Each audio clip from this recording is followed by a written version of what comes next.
comments, and I thank you so much for drawing attention to some of the themes actually that underlie the pitching framework, being succinct and knowing what, or trying to figure out what to say and what not to say. And I think that's really important and really challenging for a new researcher. The temptation is to say too much, and part of the reason is just being lost and being uncertain about what is important and what's not important. So one of the important or critical drivers of the pitching framework is to drive home the message of being succinct, being to the point, and over time learning what is important and what's not important. It's easy to say and a lot harder to put into practice. What I'm unsure about now is whether I should continue on with my presentation. I have PowerPoint slides, or whether there's anything else that you plan to have in the agenda before I do that. So do you want me to now make my brief remarks and I guess provide some background and information for the pitching research competition? Should I do that now?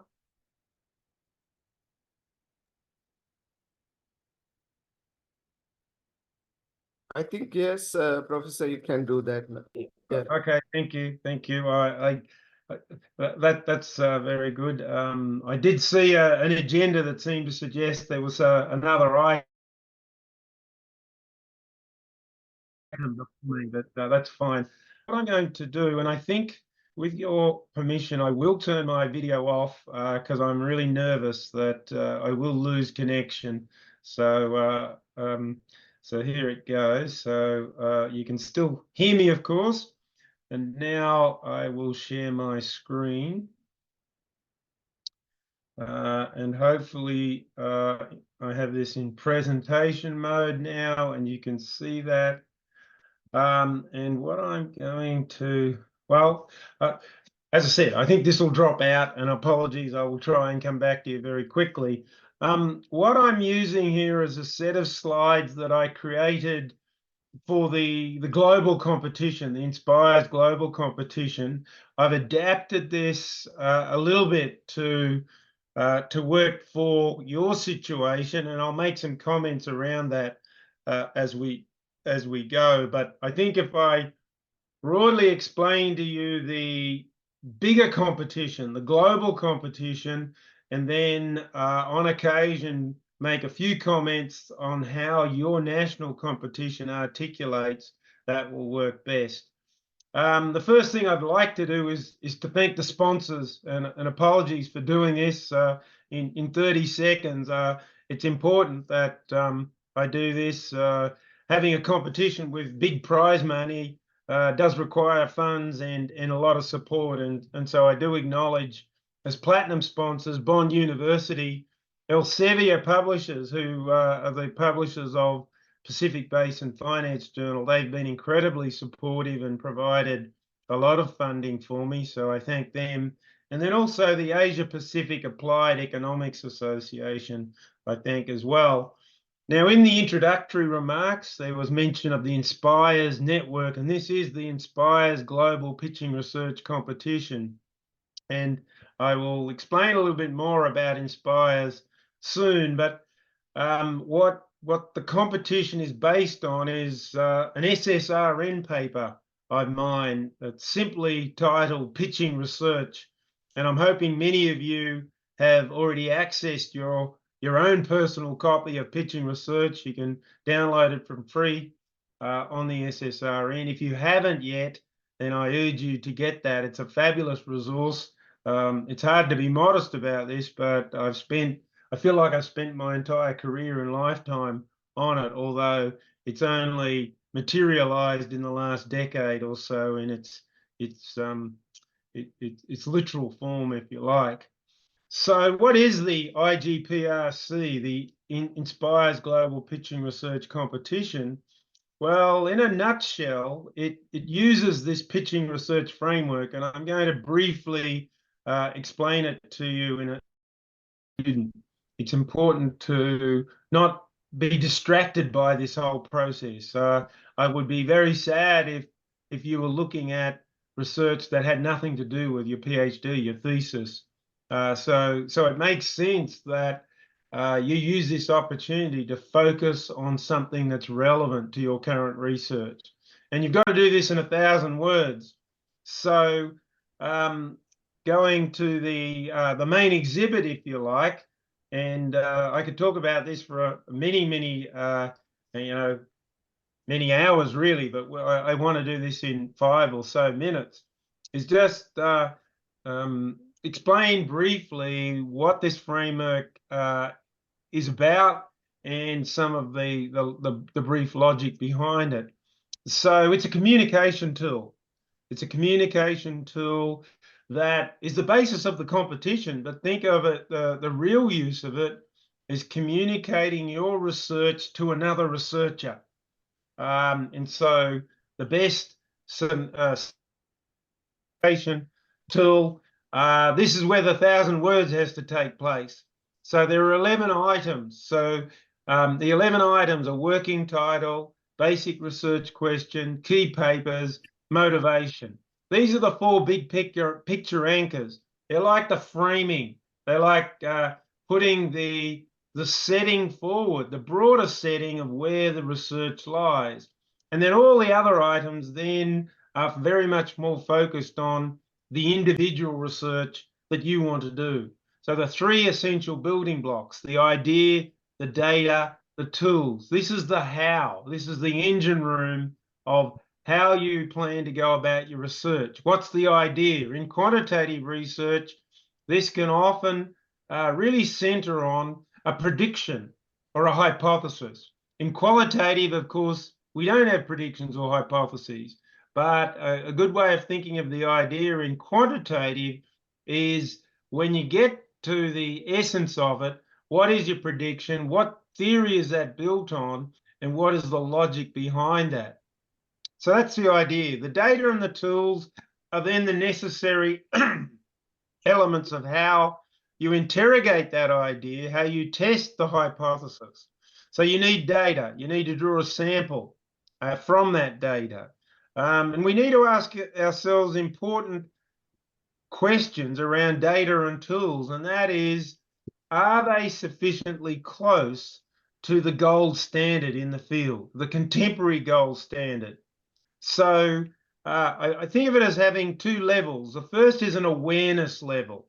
So the student needs to be immersed in the literature, the contemporary literature, and be able to determine what is the gold standard at the forefront of the contemporary literature, both in the data, in terms of data and in terms of tools.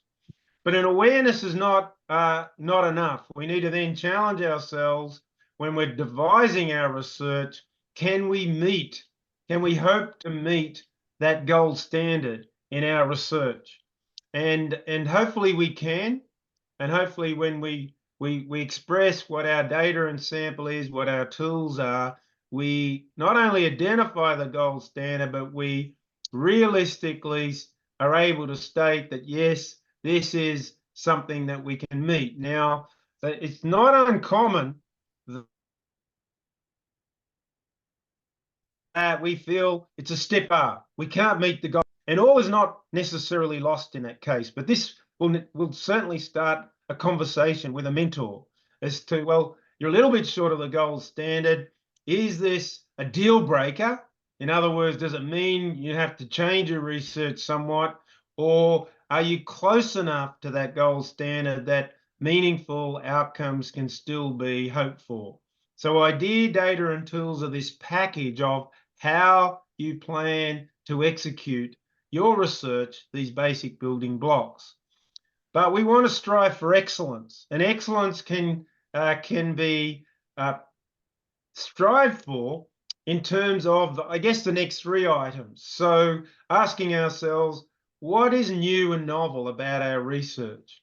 And if we can't say anything very exciting or compelling about the newness or novelty, then already we're probably in a little bit of trouble. So hopefully that's something high on our agenda that as we devise our research, we identify something that is new and novel. We're trying to advance knowledge.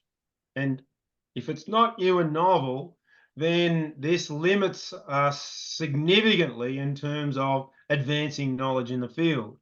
But there are many ways of creating something new and novel. Not all of them are worthwhile. So there is a need for a second question, which is, well, so what? Why is it important? Just because it's new and novel, demonstrate how it's important, either to the academy or to the real world, to real world citizens or real world situations. And then the third element of striving for excellence is to be able to conceive of and then articulate the contribution. What is the contribution, the essence of the contribution to the field of study to which you want to belong? So what's new, so what, contribution are, as a package, the two key questions, the one bottom line, that in a sense is there to help us strive for that excellence, that higher level of advancing knowledge that will then lead us to a much stronger and valuable outcome than if we didn't, we weren't so successful on those elements. And then the final item K is other considerations. And so this is just a, if you like, a catch-all. It's trying to remind us, well, maybe there are other things that we haven't been able to capture in the first 10 items that have some significant importance in how our research might unfold. So one little example will follow up in the session there after I finished, and they can amplify what I've been saying about this framework. And as the Dean said earlier, one of the critical elements here is not only a guidance for you as to the things to think about, but really to challenge you to think, well, what should I include and what shouldn't I include? And early on, the temptation is to include everything and not know what is important and what is not. But with this 1,000 word limit, we're trying to get our thinking clear on identifying the important things and getting rid of the unimportant things, but in a way so that it's still understandable, that there's still a flow of ideas, that these elements work together, they're connected, and in the end, we have a good communication. Now, this looks like a form filling exercise, but it's not. And so you shouldn't bring to this the attitude that I'm just going to start at the top and it's like filling out a form. When you fill out a form, and everyone hates filling out forms, you're being asked for facts. You know, what is your name? Where do you live? What is your religion? What is your nationality? What are your parents' names, etc., etc. These are all facts. Now, with doing the pitching research framework, of course, we want to have accurate information, as accurate as we can and factual in a sense, but only in a conditional sense. When you fill out a form, all the items that are factual are independently factual. Now, everything that goes into creating your research ideas are conditionally factual. And as soon as you change anything, and of course, it should be a dynamic process. And I think that was something the Dean mentioned as well. The dynamism here is important. And as soon as you recognize the data yet, the data doesn't exist yet, I think with many of you, this could be a step too far. That's okay. And, if it's more practically focused, that would be preferable as well. In terms of the way the bigger competition is set up, the idea is we'll have several countries that are being coordinated. So Sri Lanka is one of those. So these are C1, C2, etc. So think of Sri Lanka as C1. So that's a national competition and there's a winner. Now, the winner of the national competitions Your winner will go into the semi-final round of the global competition. And in previous years, this is equated to the top quartile, so Q1. And then from that, we distill a set of grand finalists. We aim for 6. Last year, we actually had 9. It just depends on the quality and the number of submissions. So there's a very good chance, but it's not guaranteed, that the winner of Sri Lanka will actually go to the grand final. A good chance, but not guaranteed. So the grand final will be held online early in 2025. What I've agreed to do, my plan initially was to try and conclude it in December this year, but I know your time frame for the national Sri Lanka national competition goes into January, and so I'm accommodating that. So we will hold that online early next year. Now, there's some eligibility criteria. We're open to research-enabled undergraduates, research-focused PhD students, and ECRs, even early career researchers in any discipline. We sort of hope for, ideally, that there's an and so, for example, when you get the slides, the link in this slide, you can click on, go to the page, the web page, Inspire's web page. Here's a screenshot of it. We have 81 countries and jurisdictions covered by membership, over 1,000 members across all these countries. No surprise, Sri Lanka is one of the countries represented. And so to sign up for the Inspire's membership, you need to click this link. I think the first one will work for you. It takes a few minutes just to provide some information, your name, how to contact you, and then you're deemed to be a member, and that's very helpful and appreciated in supporting our sort of global growth. The other thing that is ideal, and certainly for those that get through to the advanced stages, we will monitor this closely, but I would hope that all the Sri Lankan applicants will do this, is to sign up and complete a micro-credential course on Pitching Research Matters. So this is a really neat resource. It's free. You can do it asynchronously and self-paced. In other words, you're in charge and you can do it as and when you would like. And the link on this slide will take you to the information page. So the landing page, the screenshot is shown here. If this was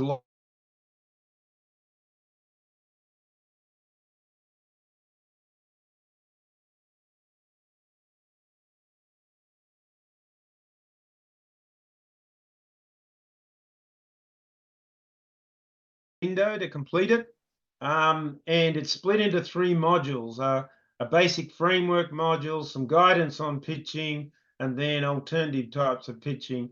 There's 19 lessons. Now, the neat thing about this, aside from getting eligibility into the pitching research competition, is you're learning. This is a free resource and you're learning. And if you do the final quiz, which you need to do to be eligible for the competition, scoring 70% or better, so 14 out of 20, there's 20 questions in the final quiz. You can redo it if you trip. Relevant also to your local competition. So just to summarize, 1,000 words plus or minus 20%, I think is fine.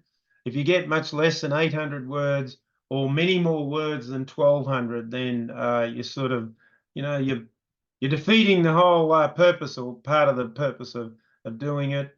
So a lot of the preliminary assessment will be totally on, or at least for the big competition, will be totally on the written. Now, I think with your local competition, you'll have some emphasis on the oral part as well to get your winner. So that's fine. Now, when we get to the grand final, you'll be given 10 minutes to do an oral pitch. We'll have an international judging panel, and then the outcome will be based on, I guess, the combined quality of both the written and the oral. So in terms of the awards and prizes, the overall prize for the Inspires Global competition, not your competition, the overall competition, the winner will receive 5,000 Australian dollars. Australian dollars, I should emphasize, all of these are Australian dollars, definitely not US. US dollars are much more valuable. Second prize, 2,000 Australian. And then on the assumption we have 4 additional grand finalists, 4 prizes of 1,000 Australian. So in the grand final, we have $11,000 worth of prize money. There are some other prizes, and I know you have some prize money for your local competition. So hopefully that is an additional inducement for you. The competition entry, well, I think we can ignore this. You're going to have your own entry system, so I'll skip this one.